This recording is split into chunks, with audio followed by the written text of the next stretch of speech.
இன்னைக்கு நம்ம பார்க்க போகிறது ஹோம்மேட் விட்டமின் சி சீரம் எப்படி ரெடி பண்ணுறது அப்படின்னு சொல்லி தான் பார்க்க போகிறோம். இந்த சீரம் எதுக்கெல்லாம் பயன்படுத்தலாம் அப்படின்னு சொல்லி பார்த்தீங்கன்னா, நம்ம ஸ்கின்ல எந்த விதமான பிரச்சனைகள் இருந்தாலும் எல்லாத்துக்குமே நல்ல ஒரு தீர்வாக இந்த விட்டமின் சி சீரம் இருக்க போது அதை எப்படி ரெடி பண்ணுறது அப்படிங்கிறத இந்த வீடியோவில் நீங்கள் வந்து பார்க்க போகிறீங்க. விட்டமின் சி அப்படின்னு சொல்லும்போதே நமக்கு முதல்ல ஞாபகம் வர ஒரு பொருள் ஆரஞ்சு பழம் தான். இந்த ஆரஞ்சு பழத்தை வச்சு தான் உங்களுக்கு இன்றைக்கி சீரம் ரெடி பண்ணி காட்ட போகிறேன். ஆரஞ்சு பழம் வந்து பார்த்திங்கன்னா நமக்கு தேவைப்படாது. ஆரஞ்சு பழத்தோல் இருக்கு இல்லையா, அது தாங்க நமக்கு தேவைப்படும். அந்த தோலை வச்சு பல விதமான பியூட்டி டிப்ஸ் வந்து பண்ணலாம். நானும் நம்மளோட சேனலில் போட்டிருக்கேன். ஆரஞ்சு பழத்தோல் யூஸ் பண்ணி ரெமடிஸ் நான் ட்ரை பண்ணி போட்டிருக்கேன் இல்லையா, அதெல்லாம் எது எதுன்னு எனக்கு ஞாபகம் இருந்தது அப்படின்னா அதுக்கான லிங்க் வந்து கீழே டிஸ்கிரிப்ஷன் பாக்ஸில் வந்து கொடுக்குறேன். இப்போது ஆரஞ்சு பழத்தோல் வந்து எடுத்துகிட்டு அதை வந்து இந்த மாதிரி குட்டி குட்டியாக வந்து கைகளாலே பிச்சு வச்சுக்கோங்க. அதை ஒரு பவுலில் சேர்த்துக்கோங்க. அதில் ரோஸ் வாட்டர் வந்து பார்த்திங்கன்னா நான் சேர்க்குறேன். நீங்களும் ரோஸ் வாட்டர் சேர்த்திங்கன்னா நல்லது.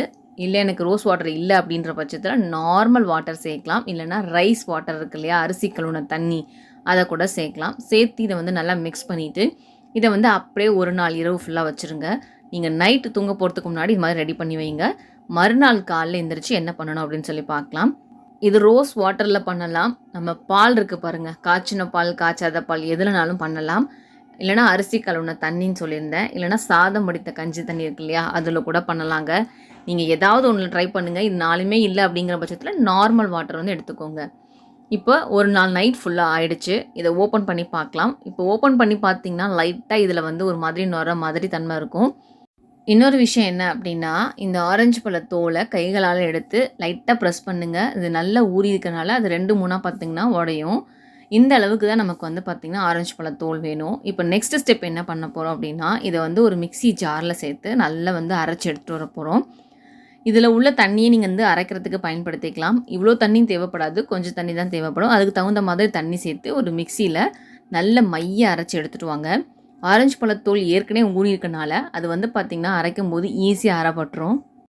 சில பேர் கேட்கலாம், சிஸ்டர் என்கிட்ட ஆரஞ்சு பழத்தோல் இல்லை, ஆனால் ஆரஞ்சு பழத்தோல் பவுடர் இருக்குது, அதை வச்சு நான் ட்ரை பண்ணலாமா அப்படின்னு சொல்லி கேட்கலாம். தாராளமாக நீங்கள் அதை கூட யூஸ் பண்ணி ட்ரை பண்ணிக்கலாம்.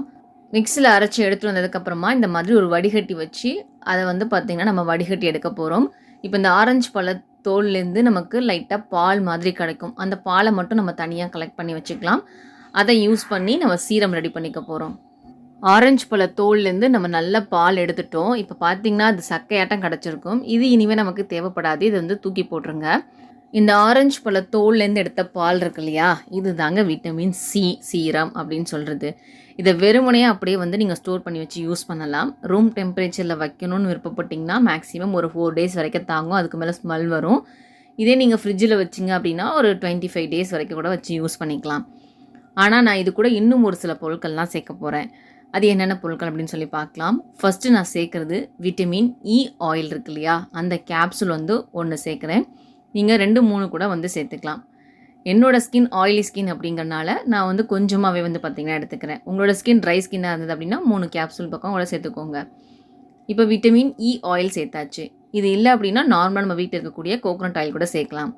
இந்த விட்டமின் இ ஆயில் வந்து பார்த்திங்கன்னா பொதுவாகவே நம்ம ஸ்கின்னுக்கு நல்லதுன்னு சொல்லி கேள்விப்பட்டிருப்பீங்க. இது என்ன செய்யும் நம்ம ஸ்கின்னில் அப்படின்னா, இந்த விட்டமின் இ ஆயிலில் ஆன்டி ஆக்சிடென்ட் வந்து இருக்கிறனால அது ப்ரீ ரெடிக்கல்ஸை தடுத்து நம்ம ஸ்கின்னில் வரக்கூடிய பல பிரச்சனைகளை வந்து பார்த்திங்கன்னா தவிர்த்துரும் அப்படின்னே சொல்லலாம். உதாரணத்துக்கு பிம்பிள் மார்ஸு, முக சுருக்கம், அங்கங்கே ஏற்படக்கூடிய கருந்தட்டுகள், இது எல்லாத்தையுமே வந்து பார்த்திங்கன்னா வர விடாமல் தடுக்கும். அது மட்டும் இல்லாமல் நம்ம ஸ்கின்னில் எப்பயுமே வந்து பார்த்திங்கன்னா ஒரு க்ளோனஸ் இருந்துகிட்டே இருக்கிறதுக்கும் ஹெல்ப் பண்ணும். அடுத்ததாக நான் சேர்க்குறது கிளிசரின் வந்து சேர்க்குறேன். கிளிசரின் வந்து ஒரு 1/2 டேபிள் அளவுக்கு சேர்க்குறேன். கிளிசரின் நம்மளோட ஸ்கின்னுக்கு ரொம்ப நல்லது. நம்ம ஸ்கின்னில் வரக்கூடிய நிறைய பிரச்சனைகளை வந்து சரி பண்ணும். நம்ம ஸ்கின்னை எப்பயுமே வந்து பார்த்திங்கன்னா க்ளோவாக வச்சுக்கும். நம்ம ஸ்கின்னை வந்து ட்ரை ஆக விடாது. அதனால தான் கிளிசரின் வந்து சேர்க்கணும். அது மட்டும் இல்லாமல் நம்மளை எப்பயுமே இளமையாகவும் நம்மளோட ஸ்கின்னை நல்லா மாய்ஸ்சரைசிங்காக வச்சுக்கிறதுக்கும் கிளிசரின் வந்து பார்த்திங்கன்னா ஹெல்ப் பண்ணும். விட்டமின் இ ஆயில், கிளிசரின் இது ரெண்டையும் சேர்த்துட்டு நல்லா மிக்ஸ் பண்ணிக்கலாம். ஏன்னா இது ரெண்டும் பார்த்திங்கன்னா நமக்கு லைக் ஒரு ஆயில் மாதிரி இருக்கும். அங்கங்கே திப்பியாக நிற்கிற மாதிரி இருக்கும். ஓரளவுக்கு நல்லா மிக்ஸ் ஆகிற மாதிரி மிக்ஸ் பண்ணி எடுத்துக்கோங்க. அதுக்கப்புறம் நான் கடைசியாக ஒரு பொருள் சேர்க்க போகிறேன். அது வந்து ஆலிவேரா ஜெல்லு. ஆலிவேரா ஜெல் ஒரு 1 டேபிள் ஸ்பூன்லேருந்து 1/2 டேபிள் ஸ்பூனுக்குள்ளே நீங்கள் ஆட் பண்ணிக்கோங்க.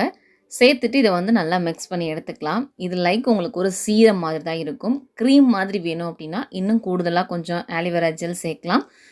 நீங்கள் செடியிலேருந்து எடுத்து கூட ஆலிவேரா ஜெல் சேர்க்கலாம். இல்லைனா இந்த மாதிரி ரெடிமேடாக இருக்கக்கூடிய ஆலிவேரா ஜெல்லும் சேர்த்துக்கலாம். சேர்த்து நல்லா மிக்ஸ் பண்ணி வச்சு ஒரு கண்ணாடி ஜார்லேயோ இல்லை ஏர்டைட் பாக்ஸ்லேயோ போட்டு நீங்கள் ஸ்டோர் பண்ணி வச்சுருங்க. ரூம் டெம்பரேச்சர்னா 4 டேஸு.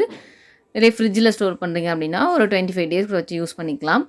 தினமும் வந்து பார்த்திங்கன்னா நீங்கள் நைட் தூங்க போகிறதுக்கு முன்னாடி உங்களோட ஃபுல் பாடிக்கும் அப்ளை பண்ணுறதுனாலும் பண்ணலாம். இல்லைனா ஏதாவது ஒரு பர்டிகுலர் பிளேஸில் மட்டும் எனக்கு ஒரு ப்ராப்ளம் இருக்குது, அதை கிளியர் பண்ணணும் அப்படிங்கிறதுக்காக தான் நான் யூஸ் பண்ண போகிறேன் அப்படின்னாலும் நீங்கள் அப்ளை பண்ணிக்கலாம். இந்த விட்டமின் சி சீரம் நம்ம ஸ்கின்ல பல பிரச்சனைகளை வந்து சரி பண்ணும். எந்த விதமான பிரச்சனை இருந்தாலும் இதை வந்து நீங்கள் ட்ரை பண்ணிட்டு வாங்க. இது நம்ம ஸ்கின்னுக்கு நல்ல க்ளோ கொடுக்கும். நம்ம ஸ்கின்னுக்கு ஒரு நல்ல கலரை கொடுக்கும். நம்ம ஸ்கின் கலரை இம்ப்ரூவ் பண்ணும். நம்ம ஸ்கின்ல இருக்கக்கூடிய dark circle, dark patches, black dots இது எல்லாத்தையுமே வந்து ஈஸியாக ரிமூவ் பண்ணி கொடுக்கும். ஸோ மிஸ் பண்ணாமல் ட்ரை பண்ணுங்கள். ட்ரை பண்ணிவிட்டு எப்படி இருந்தது அப்படிங்கிறத கீழே கமெண்ட்டில் சொல்லுங்கள். இந்த வீடியோ பிடிச்சிருந்தா லைக் பண்ணுங்கள்.